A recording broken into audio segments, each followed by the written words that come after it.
Hello everyone and welcome to Golden Nova's First Reacts, where I react first to all the things you want to see reacted to first, as long as I'm the first person you come to react to things first. Which I will not be able to say in earnest for a while, because, well, elephant in the room, there was a super leak, and a lot of this information has kind of been out here for the past few days. That being said, while I did read them when they came out, I didn't retain all of them, and, I kind of want to talk about cards as they come out. I don't want to talk about the ones that haven't been leaked yet for, reasons that would let me go to events if I wanted to in the future to meet everyone. So take that what you will for my for the quality of my character. But this card looks sick, so we're taking some time to talk about Dark Flare Swordsman, as well as a few things that I haven't had a chance to react to on the channel because there were so few of them that they wouldn't have made a good episode all by itself. So let's lead with Dark Flare Swordsman. Level 6 Fire Warrior, 2200 attack, 800 defense. You can use the first and third effect of this card's name once per turn. You can send a Flame Swordsman or a monster that mentions it from your extra deck to the graveyard to special summon this card from your hand. Also, you can't declare attacks for the rest of the turn except with warrior monsters.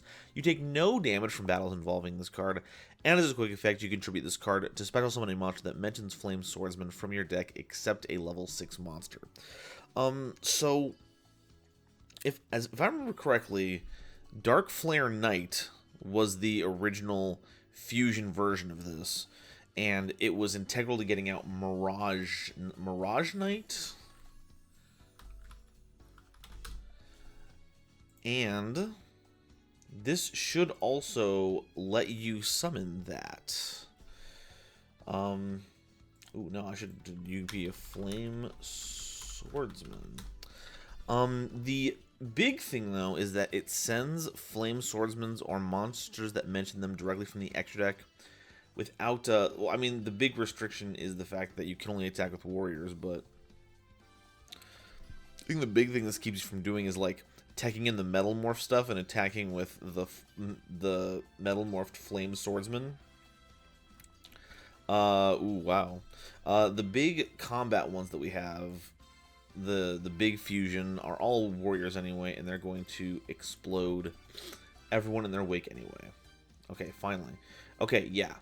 So Mirage Swordsman is summonable off of this because it mentions Flame Swordsman, and it's a level 8 monster, not a level 6.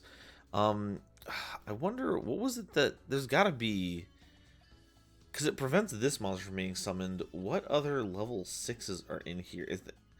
Is this to stop the Flame Swordsman Metal Morph one? It can't be. It can't be that, can it?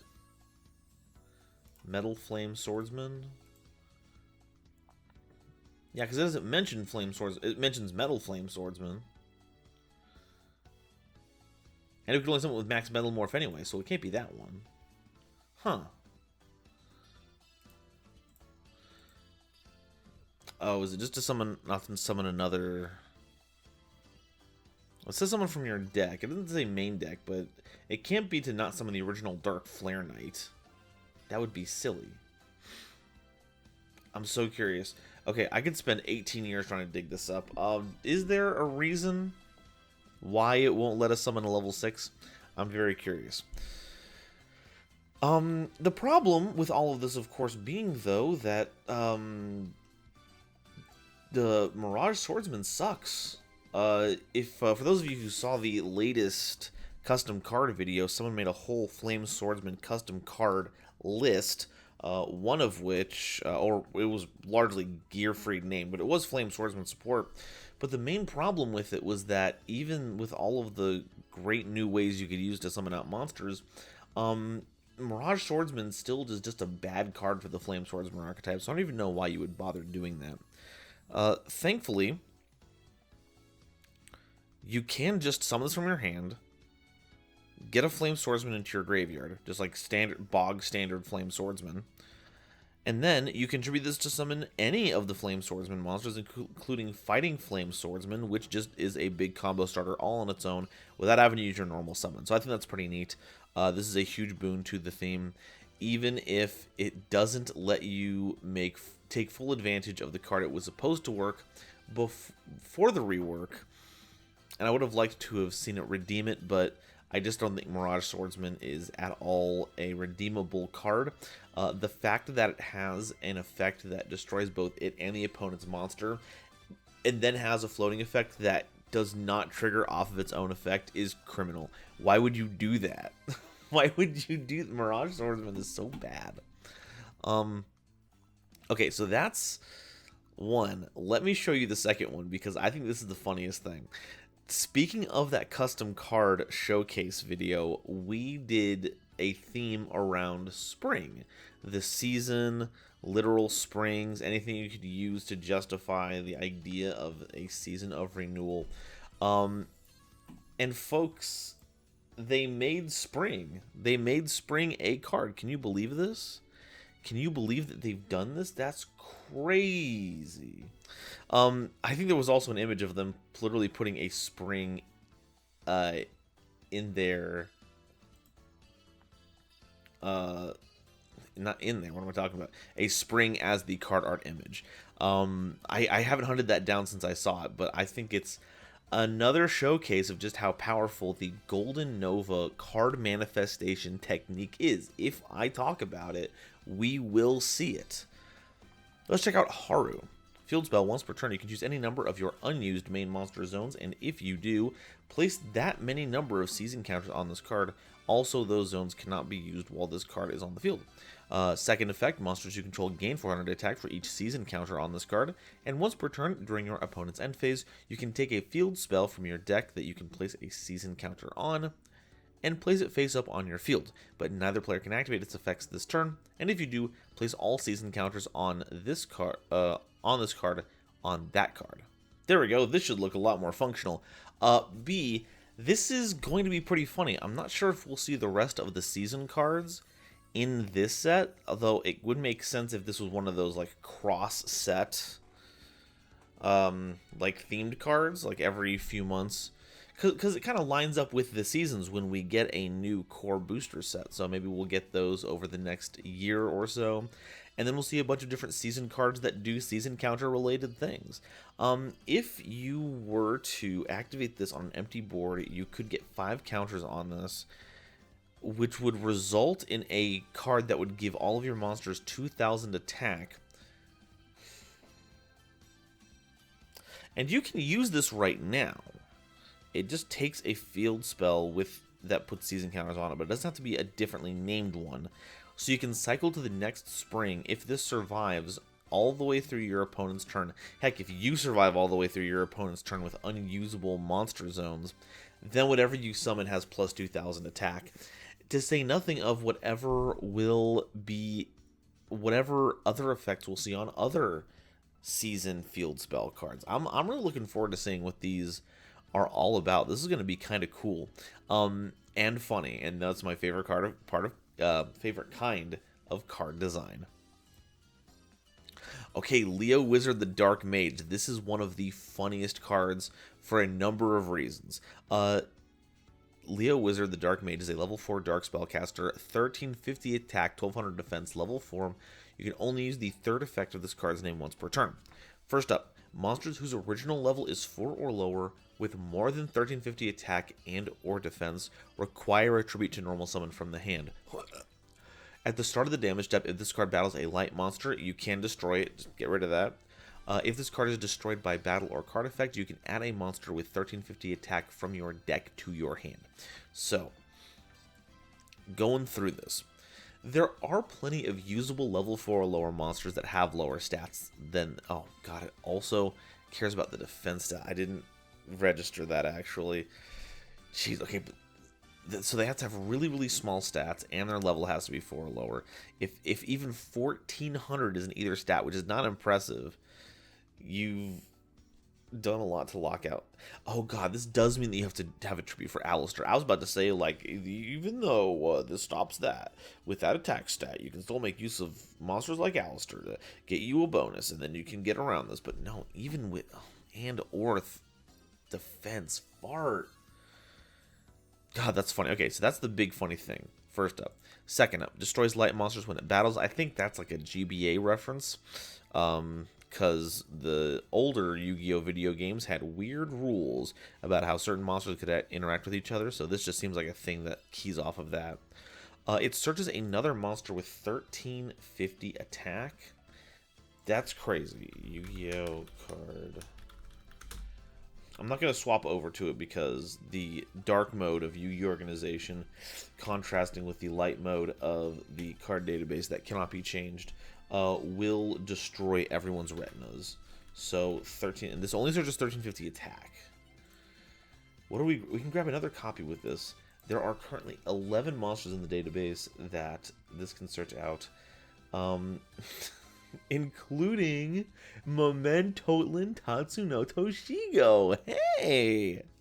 Stealth? Memento card, maybe?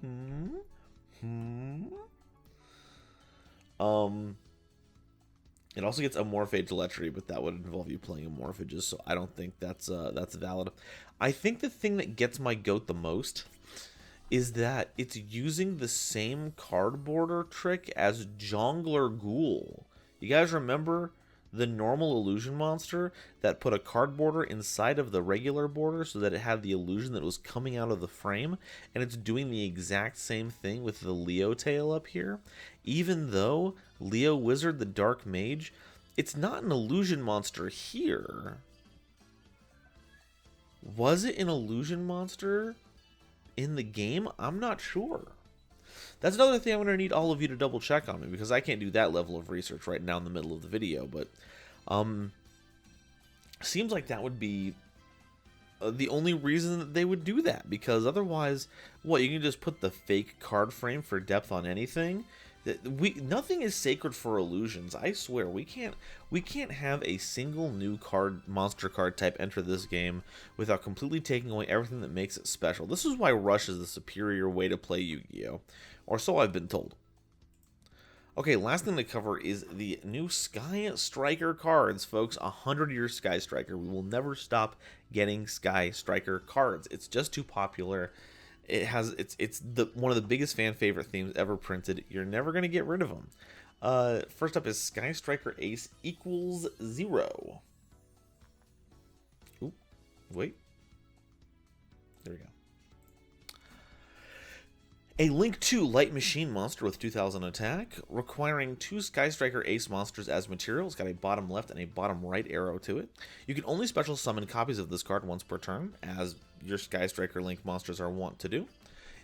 Cannot be used as Link material itself. That's kind of a problem. And you can only use the first and second effect of this card's name once per turn and only once per turn. If this card is special summoned, you can add a Sky Striker spell from your deck or graveyard to your hand. And as a quick effect, you can tribute this card to special summon a Sky Striker Ace Ray and a Sky Striker Ace Rose from your deck and or graveyard. Then you can destroy a card on the field. Okay, that is a little less problematic then, because we will not be linking this off into anything, but we will be turning it into regular Sky Strikers, which can then be linked into multiple stuff. Granted, you will have to start making other Link 2s with it if you want to clear out your main monster zones, but at least you have material you can work with. And there are... there's that Link 4 that requires you to have both of these in the graveyard to use its big nuke powerful effect. This just handles it by requiring 2 Sky Striker Ace monsters. That's crazy. This gets that set up, and it gets you a Sky Striker spell on summon. Like, this blows Shizuku out of the water. If you can manage this, then you don't have to wait till the end phase. You don't have to do the Shizuku shuffle. You just get the card. And there's no restriction on when you can use these cards, right? You can only use the first and second effect of this card once per turn. You can only use one of them. So you can special summon this, get your spell card, and then immediately turn this into Rain Rose. You have to wait till the next turn. That's a toughie. That's a toughie. Now, it might not be as tough for seasoned Sky Striker players. They might have already figured out the complex mathematics that go into this. But from a layman's point of view, it does feel like you have to skip out on the first effect if you want the full effect of the second effect right as you summon it so that you can get your board set up. But Sky Strikers do love playing during the opponent's turn just as much as they love playing during their own turn. So I might be blowing smoke up my ass. It just feels weird that Because you could quick effect have Ray turn into a Sky Striker during the opponent's turn, but the Rose is just stranded on your board without any other assistance. So, oh well, I'm sure they'll. I'm sure they've. I'm sure they have a good game plan to utilize this effectively. And then there is Sky Striker Alternative Lemnis Gate. This term is based on Lemnis Gate. People on the website, I've played the Somnium files. I know a thing or two about Lemnis Gate. You can only use the first and second effect of this card's name each once per turn. It targets an equal number of Sky Striker Ace monsters and Sky Striker spells in your graveyard. Shuffle them into the deck, then you can return to the hand up to 1 card on the field for every 3 cards shuffled. If a Sky Striker monster is special summoned to your field while this card is in your graveyard, you can banish this card. Immediately after this effect resolves, link summon a Sky Striker Ace. Oh, there we go. That's it. So you make 0, presumably search Lemnis Gate, set this, and then pass over to your opponent, or just activate it, whatever. You shuffle back your aces and your spells, which, just to confirm, all the link monsters are Sky Striker Aces. That's the whole way the gimmick works, right? Yeah, the link monsters are all aces plus the main deck version. So this recycles our link monsters and our spells all in one fell swoop. There's 1 card for every 3. So you have to target an equal number of them, which is very funny. So you have the first pair, which will do no bouncing. And then the second pair, which is and doesn't line up with 3, but it does give you 1 bounce. And if you have 3 pairs, 2, 4, 6, you upgrade immediately to 3 bounces. No, right? It's every 3 cards. Yeah, it's every 3. There we go. There we go. That's the answer. Okay, so it is 2 bounces. Then what is that after that? That's 8. So that's still 2 bounces. It's weird math on here how they handle that. I don't know why they chose 3. Maybe it's because 3 was the threshold for spell cards in the graveyard to activate the bonus effects of your Sky Striker spells. Anyway, this is a great card that can be used to recycle those, and then when you use 0 to summon out Ray and Rose, you can then banish this immediately from your graveyard to make a Sky Striker Ace monster, which could be another copy of 0 if you wanted. Though you probably wouldn't want to because its effects are mutually exclusive. So maybe you don't make that. Maybe you could make Azalea. Azalea fits there. Yeah, you'll have a light and a dark monster. That's a link too. You could make, or you can make Zeke. So you have 2 pretty good options for link monsters that will clear out your main monster zone, as well as giving you some cool effects. This is kind of cool. I never say that Sky Striker is out of contention. Sky Striker has always been a bed for skilled duelists to utilize the resource engine provided to them to get around a number of situations. The Sky Striker modules have provided a number of utility effects that are widely useful in a variety of situations. So just anytime we see more tools for them, especially good tools for them, it's always something to be wary about. Things like the sages that they were printing a while ago, those things I was not a big fan of, but the link monsters were pretty much always good, and these 2 cards are going to be pretty stacked, I think, in their playstyle. So this is a good update. Leo Wizard is a very funny update. I cannot wait to see if this actually has implications for the format moving forward. Is this normal summon Floodgate as prevalent enough to hit the decks that are causing trouble right now? I can't wait to see what the rest of these season cards do. And Dark Flare Swordsman is an interesting inclusion to the theme that turbocharges it a little bit while setting up. It solves a lot of the problems for it, and I'm looking forward to seeing how this affects them moving forward. But that does it for me. I don't have anything else to add in this situation. thank you all so much for watching. What are your thoughts on all of this? Do you like the cards? How do you feel about post-leak reacting to stuff like this? I'm very curious to see how this will affect the the YouTuber sits in front of screen and reacts to things happening economy in the future. I'd love to hear from all of you. I'll be keeping a close eye out. And as always, until the next time Konami decides to drop some juicy spoilers in the form of a Master Duel update that it shouldn't have, I will see all of you next time. Bye-bye. Today's episode is brought to you by Dragon Shield. Get the sleeves as strong as dragon scales that even come with their own lore, and save 5% on your order by using the coupon code GoldenNova at checkout. It was also brought to you by my lovely patrons, including this month's illustrious Quasar Commanders, Upstairs Media, and Cernite JCB, Nebula Navigators, 3rd Dynasty, 50 Gigabytes, Ada Basilisk, Adam Zajdel, Ancient Wizard, Andrew Newman, Battle Axe, Kane Senpai, Charlie Mercury, Chibi Gohan, Christopher Fuss, Clockswork, Comrade Copperbottom, Eric, Frankie, Garland Chaos, Green Knight, Great Big Pillock, Hairbear, Harry the Ominous Benefactor, Iron Zero, Iskander711, Carp, Marion James E. Picata, Mike Cook, Millennia Asta, Muse Clark, Neon Yaminer, Orozco 09096, Panther J,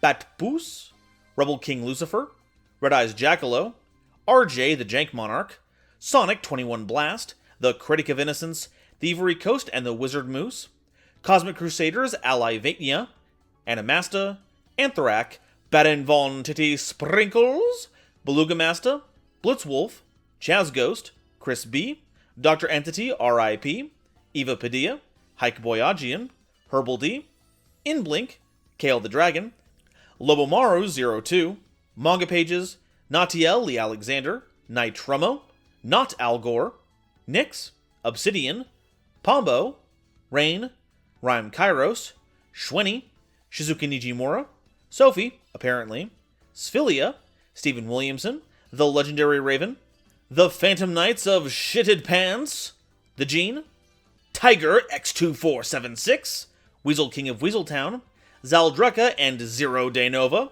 as well as all the lovely Starlight Explorers you see on screen now. If you'd like to help me in my journey to cover all of Yu-Gi-Oh's archetypes, get my videos early, be a part of these credits and other awesome perks, it would mean the world to me if you would check out the link to my Patreon in the description or consider joining here as a YouTube member. Even a single dollar means the world to me and honestly helps me a lot more than YouTube ad rev.